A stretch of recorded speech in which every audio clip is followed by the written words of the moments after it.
Hello everyone and welcome to the Real Estate Podcast. I am Todd Sumney, the Chief Industry Officer for HomeSmart International, and I thank you for joining us today.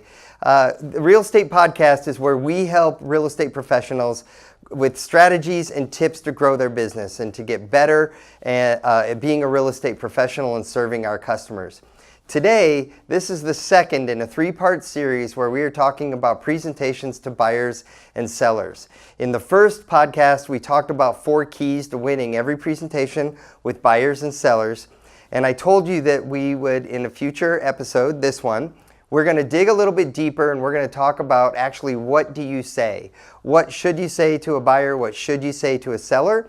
And then we're going to discuss 5 strategies or ways that you can go about using the materials and the packets and the presentations in order to be most successful. So we're going to talk about 5 different strategies. So today's podcast, what to say, and then 5 strategies on how to use all the materials.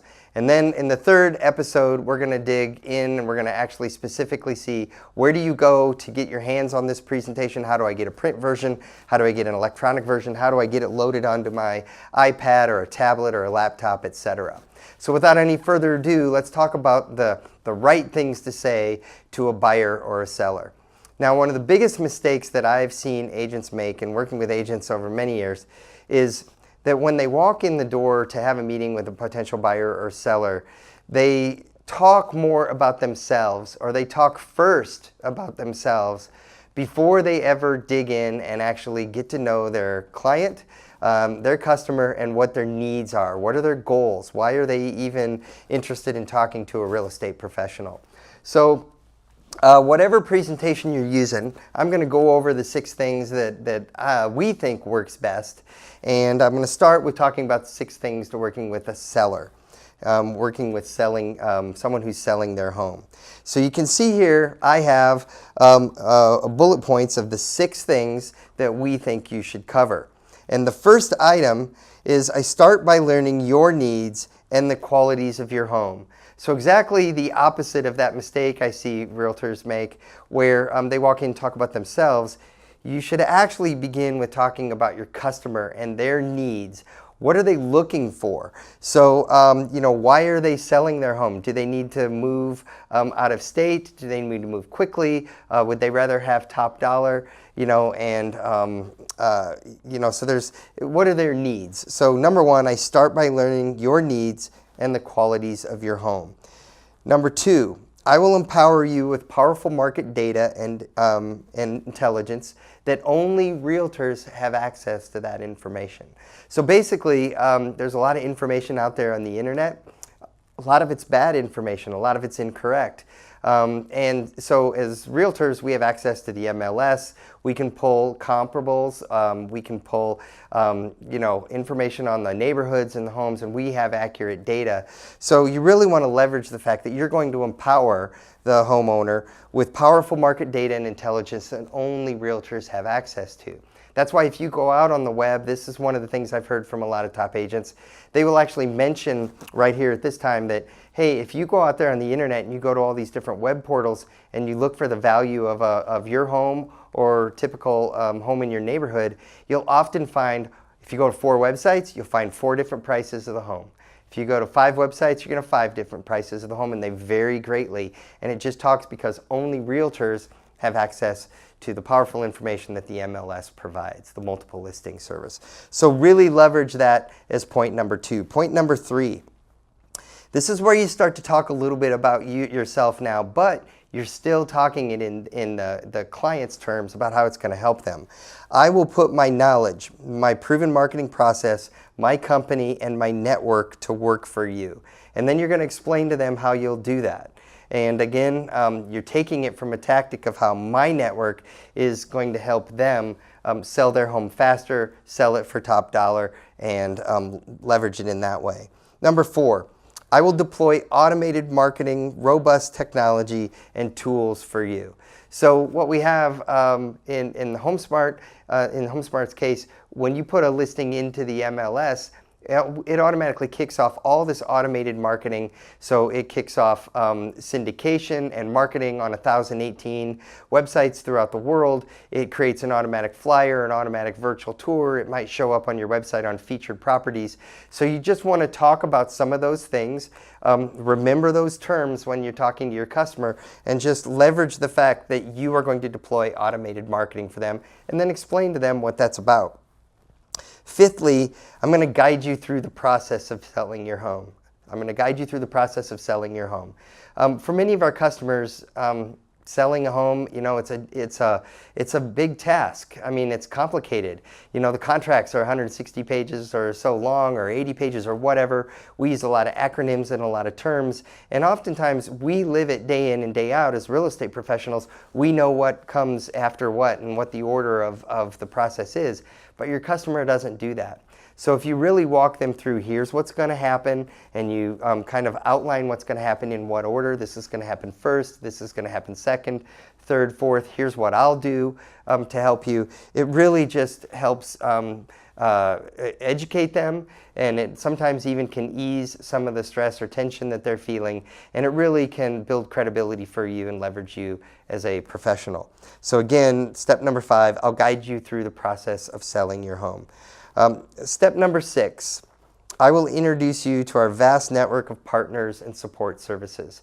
Again, we have all kinds of smart partners, smart affiliates, companies that we work with, everything from a mortgage or a financial professional who can help them get pre-approved, to a title company, to a home warranty company who might even put a home warranty on the home while it's being sold, potentially. Sometimes even moving companies, inspectors, other people that are all involved in the process. And basically tell your customer that you're going to help introduce them to the right people so that they can get the information they need to make decisions about who to work with and how to incorporate them into the process of selling a home. So there you have the 6 things that you should say when you're working with somebody who is, when you're talking to a home seller. Now, when you're talking to a home buyer, somebody who's buying a home, it really follows a very similar process, but you're just going to, change the wording just slightly. So for example, step number 1 on talking to someone who's buying a home, again, I'm going to start by learning your needs and the qualities of the home you are looking to find. So, I want to help you find your dream home. What is it that you're looking for? I love a certain school district. I love wood floors and big windows and tall ceilings. Once you know that information, then you can really help your customer find the home they're looking for. But you first have to have that discussion with them. So you should always start there, learning about their needs, their desires, and what they're looking for. Secondly, I will empower you with powerful market data and intelligence that only realtors have access to. Again, information on the comparables, how much is the cost per square foot in a particular neighborhood they're looking to buy. Maybe 2 blocks away, it's considered a different type of a neighborhood, but it's still close enough that they might be able to buy a larger home or for the same price, or maybe even buy a home for less money just by being a block or 2 away, but yet they still are close to the neighborhood. Use your local market area knowledge, and then share them the cost per square foot that come out of doing a CMA or comparables in the area. Point number 3, I will put my knowledge, experience, company, and network to work for you. So again, you want to talk about, this is where you begin to talk about yourself a little bit, but you're putting it in the terms of how it can help them. That you have a network of individuals that share with you homes that they're going to have future listings of, or listings coming on the market, or you work with other agents in your office that, hey, I just took this listing today. I know you have someone in that neighborhood that's looking to buy. So just leverage your network, leverage your knowledge, your experience, and talk about how it's going to help the customer. Point number 4, again, I'll deploy automated marketing technology and tools to help you as a buyer, to help you find the right home for you. One of the things that I talk about, or I like agents to talk about, is that basically, for example, we have a smart tour. You can put in 5 MLS numbers into the system. It'll build one email that will create information on 5 different listings and have virtual tours or photographs of the home, all by you just entering 5 MLS numbers. So, I can send you a smart tour on a regular basis with multiple properties in that tour so you can really see what's going on in the marketplace. Again, I'm going to, deploy that type of technology to help you find the home you're looking for. Point number 5. I'll guide you through the process of buying your new home, from mortgage pre-qualification and financial steps, and negotiating and advising you through the purchase contract. So, using very specific words again to a buyer, but go ahead and put those, that's point number 5. Talk about how you're going to guide them through the process. And then point number 6, just similar to as working with a seller, I'll introduce you to our vast network of partners and support services who are going to help you purchase this home. So again, you're going to walk them through who you would introduce them to, maybe give them multiple companies to talk to, help guide them, and know the different options that they have on working with different companies in this process. So there you have the 6 steps to selling a home, the things you should talk about, and the 6 steps to buying a home, and what you're going to do with them. Now, I always like to put it in terms of you, the realtor, right? Here are 6 things that I'm going to do to help you sell, 6 things I'm going to do to help you buy. I often get asked the question, if you have someone that is selling, do you only focus on the selling?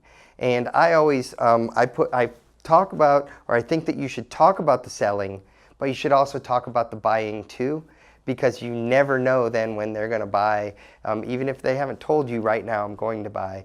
I just am a proponent of always talking about buying and selling together in one presentation, and you just change the order of, if they're talking to somebody who's buying first, you talk about buying first. If you talk about somebody who's selling first, you talk about selling first, but you still cover both topics. So there you have it. Those are the things you should say. Let's talk about 5 strategies real quick to how you use the materials that you would use. First strategy is to use your presentation, whatever you've created, as a pre-appointment packet. So whether you're working with a buyer or a seller, do you get this in their hands either by hand delivering it to their home, dropping it off at their house, FedExing it to them, whatever you want to do, but you use it as a pre-appointment packet. So let me tell you a story that I heard just the other day. I was talking to one of our agents in California, and he told me with regards to using a pre-listing or a pre-appointment packet, he said, I've never done that. I want to be there face-to-face. I want to wait till I get in front of them before I actually, they see any information. So I've never been one to drop off a pre-appointment packet. He goes, but however, I've changed my mind, and I want to tell you why. And he said he was on his way to a listing appointment, and he got a call from the homeowner and basically said, hey, something came up. I need to reschedule our appointment. He's only 10 minutes away from the house, and he basically said, thought in his mind, I have the listing presentation all here. It's pre-printed up. It's ready to go.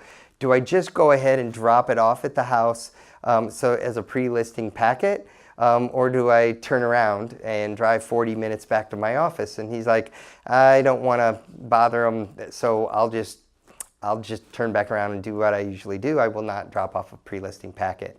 He said he kept trying to reschedule the appointment. He never was able to reschedule the appointment with the customer, and they ended up listing with another agent.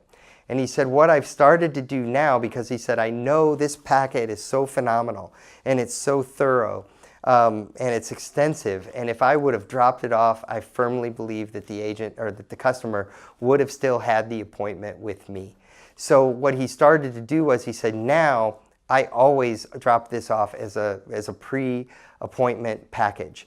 So I will always, the day before or a couple days before, make sure that I get this to the customer, as soon as we really shore up the fact that we have an appointment.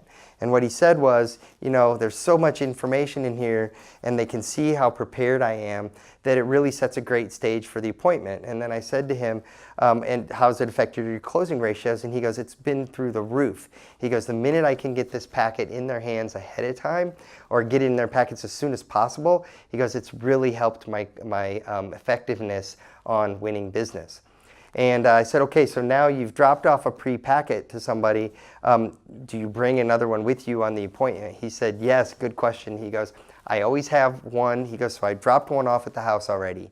I always do up a second one, and it includes the CMA. And he said, when I get there, I ask them if they have the packet that I dropped off the other day. And if they pull that out, I pull the CMA out of my briefcase and I go through the packet, I go through the CMA, but I leave the extra one in my briefcase. If they say for some reason, oh, I don't have the presentation anymore, I gave it to my brother-in-law or something like that, then I pull out the fully done presentation again and I actually go through it with them, and it's still worth it. So it cost me 2 packets. He said it doesn't matter. So that is a thorough strategy for using a presentation as a pre-appointment tactic. Okay, so a second strategy is to use the presentation that you've created, whatever the presentation is, but to use it only in a print format. So we have it available for you pre-done as a pre-packet, or you can create your own, but the strategy is to walk in and you're using paper. You're not going to mess with any technological devices, a laptop, an iPad, or a tablet, or anything like that. You're just going to use paper. Now, what that'll do is that will get your customer engaged, focused on you, and you have no technical issues. Strategy number 3 is I'm going to use some sort of a combination of electronic version and a print version together, and that way I cover both my bases. Now, what I see with a lot of agents, what they do is if they are holding or going on this strategy, they start out with something in a tablet or in an iPad or something like that. So they'll begin the presentation. They'll talk about the 6 steps to selling a home, the 6 steps to buying a home. They'll begin to ask them step 1, which is questions, and what are their goals and what are their needs for either selling or buying, and they go through the questionnaire. And then they talk about step 2, okay, I'm going to empower you with powerful market data and intelligence. And at this point, you kind of get to the CMA, you go through the charts that set up the right price for the home and the CMA process, and help you explain to them how to determine the right value for the home. And then right here, we have the insert CMA holding page here. At that point, the agents will set this down, and they will then pick up the paper version and finish the presentation of the paper version. So you start electronic, and then you go to the paper version. So that's a third strategy and a way to do it, a combination of tech and paper.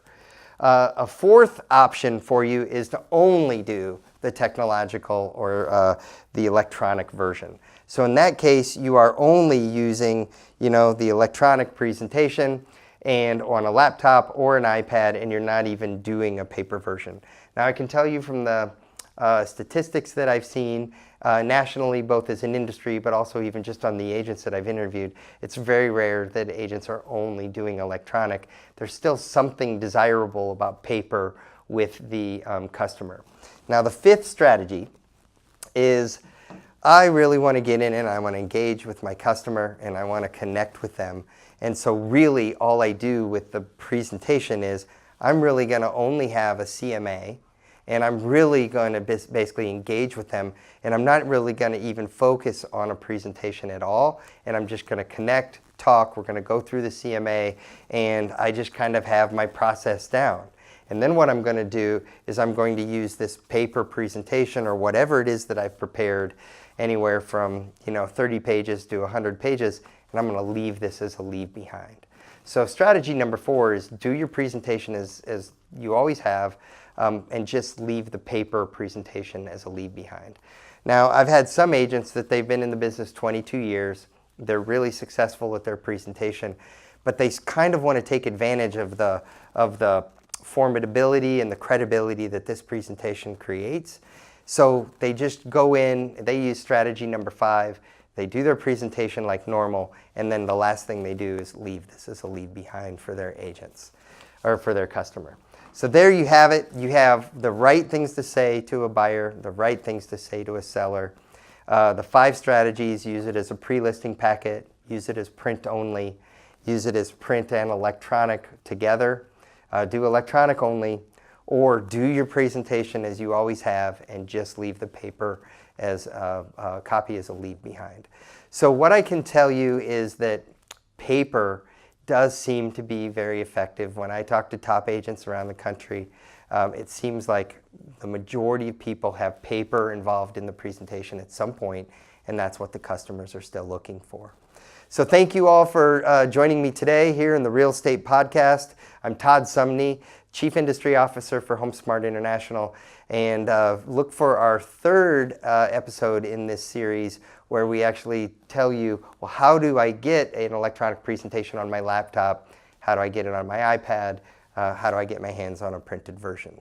Thank you for joining, and I'll talk to you soon.